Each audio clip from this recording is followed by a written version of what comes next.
السلام عليكم ورحمة الله. الحمد لله رب العالمين والصلاة والسلام على رسوله الأمين وعلى آله وصحبه أجمعين أما بعد. പ്രിയമുള്ളവരെ, അല്ലാഹുവിന്റെ വിധിവിലക്കുകൾ സൂക്ഷിച്ച് ജീവിക്കണമെന്ന് എല്ലാവരെയും ഉണർത്തും. നിസ്കാര ശേഷം ചൊല്ലേണ്ട ദിക്റുകളെ കുറിച്ചാണ് നമ്മൾ ഇന്നലെ സംസാരിച്ചിരുന്നത്. അതിൽ വളരെ പ്രധാനപ്പെട്ട മറ്റൊരു ദിക്റാണ് ലാ ഇലാഹ ഇല്ലല്ലാഹു വഹ്ദഹു ലാ ശരീക ലഹുൽ മുൽക്കു വലഹുൽ ഹംദു വഹുവ അലാ കുല്ലി ഷൈഇൻ ഖദീർ. ഇത് നിസ്കാരത്തിന് ശേഷം അല്ലാഹുമ്മ ലാ മാനിഅ ലിമാ അഅതൈത എന്ന് ചൊല്ലിയതിനു ശേഷം ചൊല്ലൽ സുന്നത്താണ്. റസൂലുള്ളാഹി സ്വല്ലല്ലാഹു അലൈഹി വസല്ലം അങ്ങനെ ചൊല്ലിയതായിട്ട് ഹദീസിൽ വന്നിട്ടുണ്ട്. മാത്രമല്ല നബി സല്ലല്ലാഹു അലൈഹി വസല്ലം ഈ ദിക്റിനെ കുറിച്ച് പറഞ്ഞത് ഖൈറുമാ ഖുൽതു അന വൻ നബിയ്യൂന മിൻ ഖബ്ലി, ഞാനും എനിക്ക് മുമ്പ് കഴിഞ്ഞുപോയ പ്രവാചകന്മാരും പറഞ്ഞതിൽ ഏറ്റവും ഉത്തമമായ പ്രാർത്ഥന, ഏറ്റവും ഉത്തമമായ വചനം, അല്ലെങ്കിൽ ഞങ്ങൾ പറഞ്ഞതിൽ ഏറ്റവും ശ്രേഷ്ഠമായത് എന്ന അർത്ഥത്തിലാണ് നബി സല്ലല്ലാഹു അലൈഹി വസല്ലം. ഈ പ്രാർത്ഥന നമ്മള് ഈ ദിക്ർ നിസ്കാരത്തിന് ശേഷം നമ്മൾ മറക്കാതെ ചൊല്ലാൻ നമ്മൾ എന്ത് ചെയ്യണം? ശ്രമിക്കണം. ലാ ഇലാഹ ഇല്ലല്ലാഹു വഹ്ദഹു ലാ ശരീക ലഹുൽ മുൽക്കു വലഹുൽ ഹംദു വഹുവ അലാ കുല്ലി ഷൈഇൻ ഖദീർ. അതിനുശേഷം ലാ ഹൗല വലാ ഖുവത ഇല്ലാ ബില്ലാഹ് എന്ന് ഒരു പ്രാവശ്യം പറയും. ഇതൊക്കെ ഓരോ പ്രാവശ്യം. ലാ ഹൗല വലാ ഖുവത ഇല്ലാ ബില്ലാഹ് വളരെ ശ്രേഷ്ഠമായ ഒരു ദിക്റാണ് ഇത്. റസൂലുള്ളാഹി സ്വല്ലല്ലാഹു അലൈഹി വസല്ലം ഇതിനെക്കുറിച്ച് അബൂ മൂസ അശ്അരി റളിയല്ലാഹു അൻഹു പറയുന്നത് നബി പറഞ്ഞതായിട്ട്, അലാ ഉഅല്ലിമുക കലിമത്തൻ ഹിയ കൻസും മിൻ കുനൂസിൽ ജന്ന, സ്വർഗ്ഗത്തിന്റെ നിധികളിൽ നിന്ന് ഒരു നിധി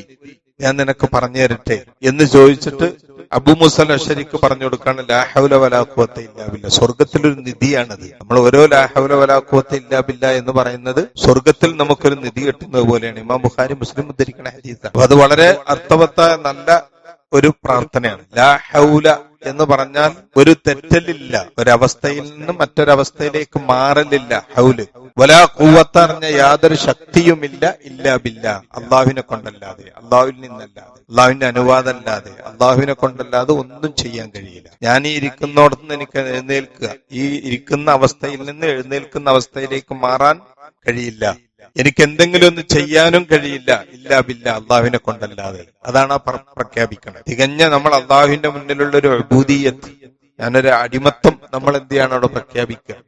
മാത്രമല്ല അള്ളാഹുവിലുള്ള തവക്കുലാണ്. നമ്മൾ പറയും എനിക്ക് എന്ത് ഞാൻ ചെയ്യുകയാണെങ്കിലും അതിനൊക്കെ ഉള്ള കഴിവ് അള്ളാഹു തന്നിട്ട് വേണം. സാധാരണ എന്റെ വിരൽ അനക്കുന്നതിനുള്ള കഴിവ് പോലും അള്ളാഹ് തന്നാൽ മാത്രമേ ഉള്ളൂ എനിക്ക് അനക്കാൻ കഴിയുക. അതാണ് ലാ ഹൗല വലാ ഖുവ ഇല്ലാ ബില്ലാഹ് എന്ന് പറഞ്ഞു. ഖൈസ് ബിൻ സഅദ് ബിൻ ഉബാദ റളിയല്ലാഹു അൻഹു അദ്ദേഹം പറയാണ്, അന്ന അബാഹു ദഫഅഹു ഇല നബി യഖ്ദിമുഹു, അദ്ദേഹത്തെ നബി സല്ലല്ലാഹു അലൈഹി വസല്ലമക്ക് ഖിദ്മത്ത് ചെയ്യാൻ വേണ്ടി, സേവനങ്ങൾ ചെയ്യാൻ വേണ്ടിയിട്ട് അദ്ദേഹത്തെ അയക്കുകയാണ്. അങ്ങനെ അദ്ദേഹം നബി സല്ലല്ലാഹു അലൈഹി വസല്ലമയുടെ അടുക്കൽ ചെന്നു. അങ്ങനെ 2 റക്അത്ത് നിസ്കരിച്ചിങ്ങനെ ഇരിക്കുന്ന സന്ദർഭത്തിൽ നബി സല്ലല്ലാഹു അലൈഹി വസല്ലം വന്ന് അവിടുന്ന് കാലുകൊണ്ട് എന്നെങ്ങനെ തട്ടി. എന്നിട്ട് പറഞ്ഞു, അലാ അദുല്ലുക അലാ ബാബിൻ മിൻ അബ്വാബിൽ ജന്ന, സ്വർഗ്ഗ കവാടങ്ങളിൽ നിന്നൊരു കവാടത്തെ നിനക്ക് ഞാൻ അറിയിച്ചു തരട്ടെ, സ്വർഗ്ഗത്തിന്റെ വാതിലുകളിൽ ഒന്നും ഞാൻ അറിയിച്ചു തരാം. ഞാൻ പറഞ്ഞു അതെ, ബലാ യാ റസൂലല്ലാഹ്. അപ്പൊ നബി സല്ലല്ലാഹു അലൈഹി വസല്ലം പറഞ്ഞു ലാ ഹൗല വലാ ഖുവത ഇല്ലാ ബില്ലാഹ്, അത് സ്വർഗ്ഗത്തിന്റെ കവാടങ്ങളിൽ ഒരു കവാടമാണ്. അപ്പൊ സ്വർഗ്ഗത്തിലെ നിധിയാണ്, സ്വർഗ്ഗത്തിലൊരു കവാടമാണ്, അതിലേക്ക് പ്രവേശിക്കാനുള്ള കാരണമാണ് എന്നൊക്കെ ഈ ദിക്റിലൂടെ നമുക്ക് മനസ്സിലാക്കാം. ലാ ഹൗല വലാ ഖുവത ഇല്ലാ ബില്ലാഹ്. അതേപോലെ നമ്മൾ സാധാരണ വീട്ടിൽ നിന്ന് ഇറങ്ങുമ്പോ നമ്മൾ പറയുന്നു, എന്താ പറയല്? ബിസ്മില്ലാഹി തവക്കൽതു അലല്ലാഹ് വലാ ഹൗല വലാ ഖുവത ഇല്ലാ ബില്ലാഹ്. വളരെ അർത്ഥമുള്ള ഒരു പ്രാർത്ഥനയാണ്. ബിസ്മില്ലാഹ്, ഞാൻ അള്ളാഹുവിന്റെ നാമത്തിൽ പുറപ്പെട്ടു, വീട്ടിൽ നിന്ന് പുറപ്പെടുന്നു, ഏതിന് പോവുകയാണെങ്കിൽ. തവക്കൽതു അലല്ലാഹ്, എല്ലാം ഞാൻ അള്ളാഹുവിൽ ബരമേൽപ്പിച്ചു. ഞാൻ പോകുന്ന കാര്യം നടക്കുന്നതിലും നടക്കാതിരിക്കുന്നതൊക്കെ അള്ളാഹുവിന്റെ തവക്കൽ, ഞാൻ ബരമേൽപ്പിച്ചിട്ടാണ് പോകുന്നത് എന്ന് പറ. വലാ ഹൗല വലാ ഖുവത ഇല്ലാ ബില്ലാഹ്, ഈ കാര്യങ്ങളൊക്കെ ഞാനിപ്പോ ചെയ്യാൻ പോകുന്നതും അതിലുള്ള ശക്തിയും അതിൽ നിന്ന് ഒന്നിൽ നിന്ന് മറ്റൊന്നിലേക്ക് മാറാനുള്ള എല്ലാ കഴിവും അള്ളാഹുവിനെ കൊണ്ടല്ല, വേറെ ഒന്നുമില്ല. അപ്പൊ ഇറങ്ങി പുറപ്പെടുന്ന ഏത് കാര്യത്തിനും അള്ളാന്റെ തൗഫീഖ് ഉണ്ടെങ്കിലേ നടക്കുള്ളൂ, എല്ലാം അള്ളാഹുവിൽ ഏൽപ്പിച്ചാ പോകുന്നത് എന്ന് ആത്മാർത്ഥമായിട്ട് പറയുകയാണെങ്കിൽ അതിൽ നമുക്ക് ഖൈറുണ്ടെങ്കിൽ നമുക്ക് കിട്ടും. ലാ ഹൗല വലാ ഖുവത ഇല്ലാ ബില്ലാഹ് എന്ന് പറഞ്ഞ വെറും ഒരു വചനമല്ല, കൻസും മിൻ കുനൂസിൽ ജന്ന എന്ന് വളരെ അർത്ഥവത്തായ, വളരെ പ്രതിഫലം അറിയിക്കുന്ന ഒരു ദിക്റാണ്. കാരണം ശേഷം ഒരു പ്രാവശ്യം നമ്മളത് പറയും. അത് നമ്മൾ ഇരുന്നിട്ട് തന്നെ പറയണമെന്നില്ല, ഇരിക്കുകയാണെങ്കിൽ അതാണ് ഉത്തമം. ഇൻഷാ അല്ലാഹ് പിന്നെ അവസാനം നമ്മൾ പറയുന്നത്. ഇങ്ങനെ ഒരാൾ പറഞ്ഞുകൊണ്ട് വീട്ടിൽ നിന്ന് പുറത്തിറങ്ങിയാൽ പിശാചുകൾക്ക് നമ്മൾ എന്ത് ചെയ്യൂല, പിന്നെ വഴിവെപ്പിക്കാൻ കഴിയില്ല. അത് ഹദീസിൽ വരുന്നുണ്ട്, യുഖാലു ലഹു കുഫീത വബഖീത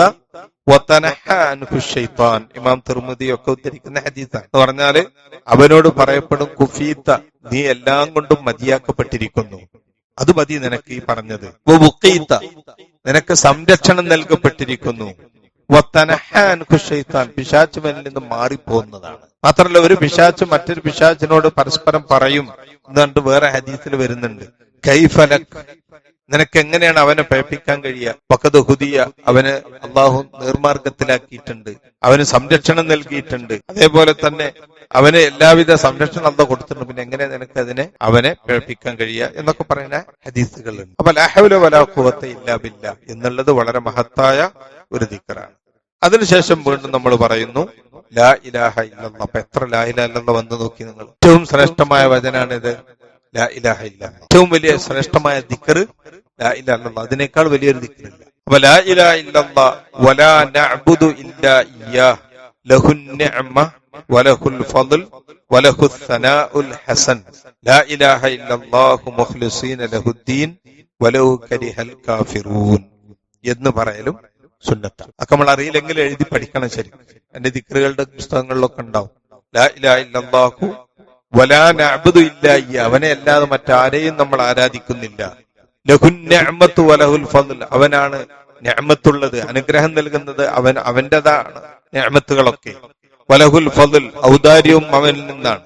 വലഹുസ് സനാഉൽ ഹസൻ, എല്ലാ സൽപുകഴ്ത്തുകളും ഒക്കെ റബ്ബിനുള്ള അർഹതപ്പെട്ടതാണ്. ലാ ഇലാഹ ഇല്ലല്ലാഹു മുഖ്ലിസീന ലഹുദ്ദീൻ, ആത്മാർത്ഥമായി കീഴ്വണക്കം അവന് മാത്രമാക്കിക്കൊണ്ട് അവന് ലാ ഇലാഹ ഇല്ലല്ലാഹ് വലൗ കരിഹൽ കാഫിർ, അത് കാഫിറുകൾ വെറുത്താലും ശരി, ആര് വെറുത്താലും ശരി, എന്റെ കീഴ്വണക്കം എന്റെ എല്ലാം ഞാൻ റബ്ബിന് ആത്മാർത്ഥമായി സമർപ്പിക്കുന്നു എന്നാണ് പിന്നീട് ചൊല്ലേണ്ടത്. ഇതും ഒരു പ്രാവശ്യം ചൊല്ലണം. ഇതാണ് അതിലുള്ള മറ്റൊന്ന്. അതിനുശേഷം പിന്നീട് സുബ്ഹാനല്ലാഹ്, അൽഹംദുലില്ലാഹ്, അല്ലാഹു അക്ബർ, ഈ ദിക്റുകൾ 3 പ്രാവശ്യം പറയണം.